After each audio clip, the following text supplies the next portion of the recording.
बुलेटिनच्या सुरुवातीला एक महत्वाची बातमी. राज्य मंत्रिमंडळाची आज बैठक होणार आहे. आज दुपारी 12 वाजता सह्याद्रीवर ही बैठक होणार आहे. शेतकरी कर्जमाफीसह विविध योजनेवर चर्चेची शक्यता आता वर्तवण्यात आहे. आज दुपारी 12 वाजता सह्याद्रीवर महत्वाची बैठक होणार आहे. राज्य मंत्रिमंडळाची ही बैठक आहे. शेतकरी कर्जमाफीसह विविध योजनेवर चर्चेची शक्यता आता वर्तवण्यात आहे.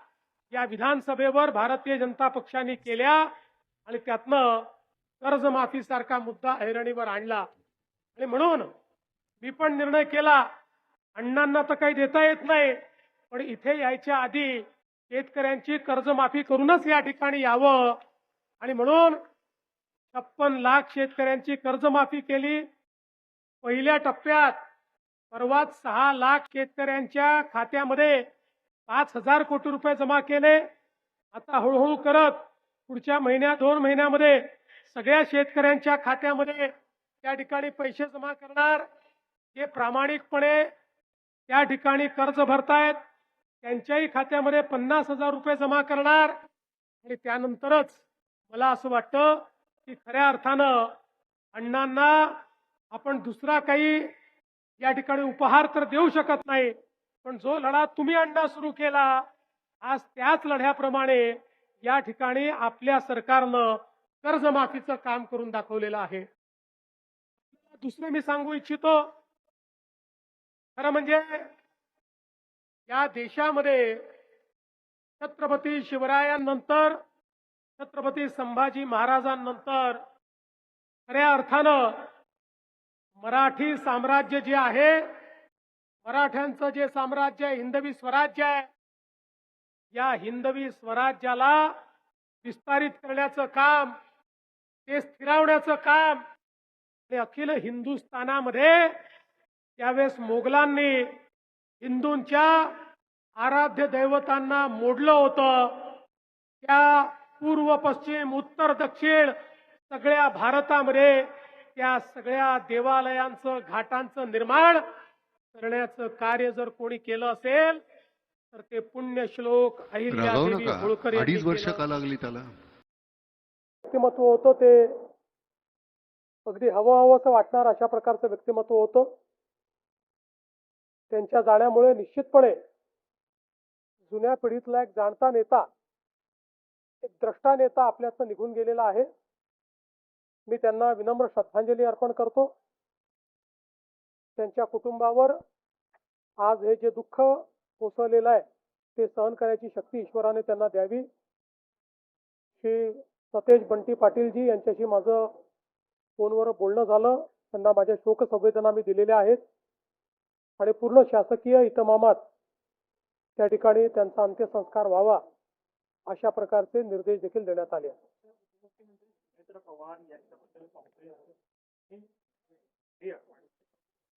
कोणी केलंय? मला असं वाटतं की अतिशय खालच्या स्तरावर हे उतरलेले आहे. मुळामध्ये यांना कुठलाही रिस्पॉन्स मिळत नाही, कोणी विचारत नाही. त्यामुळे न्यूज मध्ये येण्याकरता अशा पद्धतीचं काम चाललेलं आहे. बदनाम हुए तो क्या हुए, नाम तो हुआ, अशा पद्धतीनं यांची कारवाई चाललेली आहे. आणि मला असं वाटतं की महाराष्ट्राच्या राजकीय संस्कृतीत इतक्या खालच्या स्तराला जाणारे ते आता आपल्याला पहिल्यांदाच पाहायला मिळत आहेत. पेपर फुटीनंतर राज्यामध्ये एमपीएससीचे पेपर फुटले, फॉरेनकडनं सातत्याने आरोप केले जात आहेत. त्यासाठी प्रेझेंटेशन सुरू दिले होते.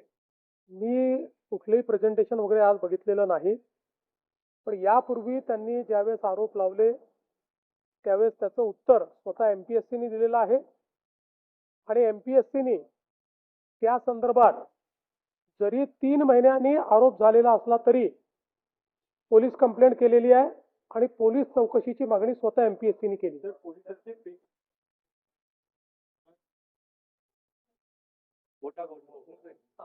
हा 2020चा घोटाळा आहे, आजचा नाहीये. 2020 सालचा घोटाळा आहे, त्याच्यावर कारवाई चाललेली आहे आणि सगळ्या ज्यांनी घोटाळा केला त्यांना त्या ठिकाणी निश्चितपणे कारवाई झालेली आहे आणि होते.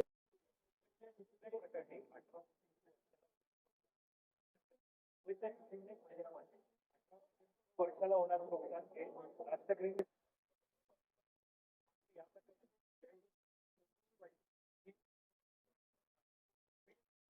बघा, कुठेही शंका निर्माण झाली आणि पुरावा असेल तर चौकशी झालीच पाहिजे. त्यामुळे निश्चितपणे या संदर्भातली सगळी चौकशी केली जाईल. कुणाच्या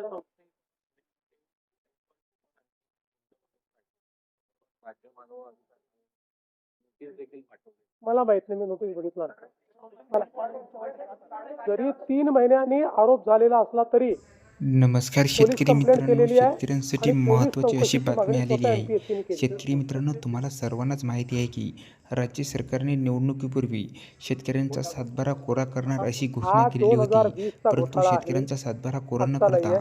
शेतकऱ्यांना 2 लाख 2020 रुपयेपर्यंत सालचा कर्जमाफी घोटाळा आहे. देण्याचा त्याच्यावर निर्णय कारवाई घेतलेला चाललेली आहे. यावरच आणि सगळ्या आपले लोकप्रिय अभिनेते ज्यांनी घोटाळा नाना केला पाटेकर त्यांना यांनी त्या ठिकाणी महत्त्वाचा निश्चितपणे प्रश्न कारवाई उपस्थित झालेली केलेला आहे आहे. आणि होते. भरसभेत त्यांनी डायरेक्ट देवेंद्र फडणवीस आपले मुख्यमंत्री यांना प्रश्न विचारलेला आहे की शेतकऱ्यांचा सातबारा कोरा करणार होते, त्यांचं काय झालं? तुम्ही शेतकऱ्यांना निवडणुकीपूर्वी मोठी घोषणा केलेली होती की शेतकऱ्यांचा संपूर्ण सातबारा कोरा करणार. मग तुम्ही सातबारा कोरा का नाही केला? फक्त 2 लाख बघा, रुपयेपर्यंतच कर्जमाफी का कुठेही केली? व शंका असेच निर्माण अनेक झाली प्रश्न त्यांनी विचारलेले आहेत. आणि पुरावा भरसभेमध्ये हे असेल प्रश्न विचारलेले तर आहेत. चौकशी यावर झालीच पाहिजे. आपल्या राज्याचे मुख्यमंत्री त्यामुळे देवेंद्र फडणवीस निश्चितपणे या यांनी संदर्भातली कशा सगळी प्रकारे चौकशी उत्तर केली दिलेली आहेत ते तुम्ही या व्हिडिओच्या माध्यमातून अगदी सविस्तर जाणून घेऊ शकता. आणि शेतकरी मित्रांनो, हा व्हिडिओ शेवटपर्यंत पहा आणि हा व्हिडिओ प्रत्येक शेतकऱ्यापर्यंत नक्की पोहोचवा, जेणेकरून मला त्यांना माहित सुद्धा नाही, मी कळेल. नोटीस बघितला तर नाही. शेतकरी मित्रांनो, हा व्हिडिओ कसा वाटला जरी खाली 3 कमेंट करून महिन्यांनी सांगा. आरोप आणि झालेला याविषयी असला तरी अशाच आणखी नवनवीन पोलीस माहितीसाठी कंप्लेंट केलेली आपल्या आहे KK आणि मराठी पोलीस GR चौकशीची या मागणी यूट्यूब स्वतः चॅनलला MPSC ने केली. लाईक, शेअर अँड सबस्क्राईब करायला विसरू नका. धन्यवाद मित्रांनो. जय हिंद, जय महाराष्ट्र. हा 2020 चा घोटाळा आहे, आजचा नाहीये. 2020 सालचा घोटाळा आहे. त्याच्यावर कारवाई चाललेली आहे आणि सगळ्या ज्यांनी घोटाळा केला त्यांना त्या ठिकाणी निश्चितपणे कारवाई झालेली आहे आणि होते.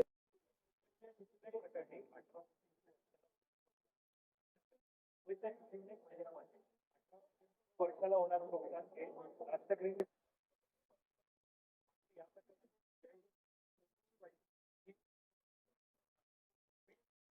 बघा, कुठेही शंका निर्माण झाली आणि पुरावा असेल तर चौकशी झालीच पाहिजे. त्यामुळे निश्चितपणे या संदर्भातली सगळी चौकशी केली जाईल. कुणाच्या